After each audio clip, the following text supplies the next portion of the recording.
Ramakrishna was present within these two worlds and basically utilizing the physical world in order to remain as a spiritual being, giving the wonderful impulse that he was giving, which is exactly that. That's what it means to be in transcendence and simultaneously in the world, that you choose to manifest within the world and remain within the world, even if that means that you need to, occasionally bring out some desires or something that makes you return back into your body and refer to the world as the world, and understand it from the viewpoint of the people that you are teaching. Now, there are many paths that are, let's say, not having it as a direct goal in this life to reach liberation, to reach a state of Jivan Mukta, but that would at least aim to eventually reach that state, but maybe much rather as a consequence of their practice, which is anyways the way that things go. So if you say here a bhakti yogi, would that be someone who wants to remain the servant of God? Well, yeah, but you remain also the servant of God when you become liberated. It's just you are also one with God in the same time. So you would remain, or you would, let's say, practice the attitude of bhakti, practice it, and eventually find yourself liberated. You pray, on the way you will have many states of exemplification of how it is to be one with the divine, how it is to be expanded into everything and know everything and all of that, and eventually you will settle into that state fully, and that is what we would call the state of Jivan Mukta, of complete liberation. There are paths who say very clearly, look, don't even try in this life. Do what you can, accept your fate. Eventually, later. And Tantra is one of the few paths that aims to be liberated in this life. No matter where you start from, it's like, okay, here we go, full-on transformation, awaken the soul, reveal the self. We are going for liberation. That's what we are doing. So Ramakrishna would experience three distinct states of consciousness. He would have his wakeful state, where he would speak as a super wise, enlightened, wonderful human being. But he would be quite human. He said, no, sometimes people say you are beyond hate. No, he would get angry sometimes.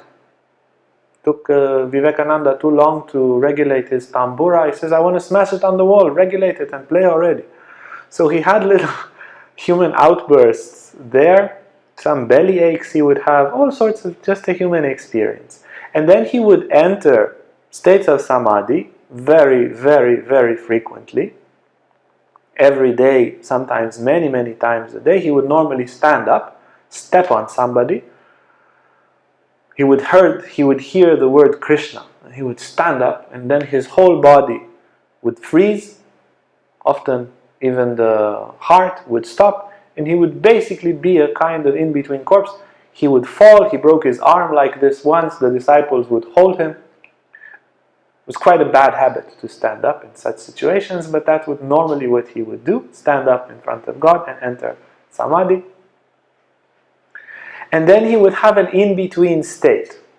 When he would come down from samadhi and says, I want water, I want cheese, I want something, I want a cake, he would be in an intermediary state. And then he was no longer human, but not in total unity with God. And from that state, he would speak with great authority. He wouldn't speak like man. He would say to his disciple, I know everything about you, don't I? He says, yes. I know all your past lives, don't I? Yes. I know everything inside of you, yes. And he would say, this would be your destiny. He would come back and he says, I've seen it all of you. I have seen your future. And they would ask, what? And he says, all of you will succeed. 40-something of his disciples attained enlightenment. He saw all of that in that in-between state, where his consciousness was both with God, but he was a little bit awake. mostly with his eyes closed, but he was able to speak, or he would speak to the Divine Mother. He would tell her, Mother, Kali, you arrived with your new sari, showing off with your new sari. I can't speak with you now. Sit there and be quiet. He would enter all sorts, and he would tell her, Kali, don't take me again. Don't take me again to Samadhi. I want to enjoy with the disciples. Don't take me again. So he would have these three particular states of consciousness, and just to understand, it's a state of complexity. It's a dynamic state, even for a Jivan Mukta. He would as if enter ignorance again, and as if he wouldn't know what time the carriage would arrive in that state of consciousness. But if he would enter Samadhi, he would know. So to understand, there is a dynamism, there is a certain flexibility in those states. Yes, it's possible to be one with God and a servant of God. It's like, you see, it's like, to take again Ramakrishna's words, you keep a very tiny ego. The ego of a teacher, the ego of a servant. And it's a very simple, childlike, very non-complex ego. Because without a little bit of an ego, there is no separation and there is no gain. So you create it to such a tiny degree that it allows you to be two with God. But it's like as if we are playing two so we can be one. Let's play two. Let's be one. It has a bit of this playfulness. You create an ego and dissolve it. Like kids, they would create a castle and destroy it. Yeah. So it is like that. And then you would be in certain states. You would come out and you would have this tiny thing, and somebody says, Joe, and you would say, yes, that's the ego. It's me. Yeah. It's an identification with something limited, not universe. Yes, no, Joe. Yeah. So there is a very, very tiny and harmless form of seed identification, to take Ramakrishna's description of it, which is a soulful thing. It's not now a fully developed ego, and some would say it is a soulful thing, but there is a slight trace of separation that can create a game, that can create a discussion, and then yes, you are the servant of God, the friend of God, the lover of God. You can play all sorts of roles in that way. I invite you to practice the 24-hour prayer.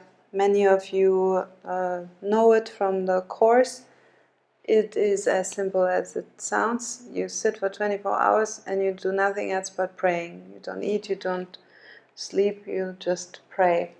And even if you pray for another significant amount of hours, you will see that the prayer will reveal in itself this nature that Uriel was just describing. It will become very obvious if you continuously pray and you're really attentive, you really listen to that prayer.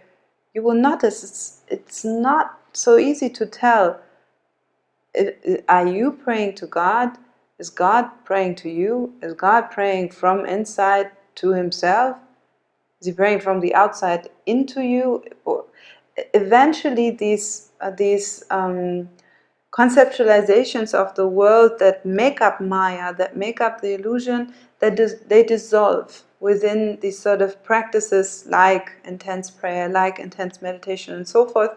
These so obvious, clear lines that we draw, like the difference between outside and inside, they simply disappear. And then you will understand this process from the inside out. And it will become very, very evident how you and God are no different in no way whatsoever.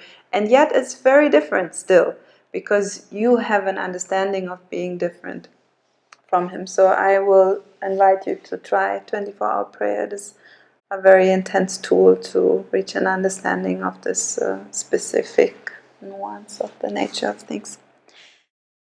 Hey guys, if you like this video, make sure to like and subscribe to our YouTube channel for more content on spirituality, Tantra and more. And if you want to sign up for our online classes or for our retreats, you can see our website on the description below. Thank you.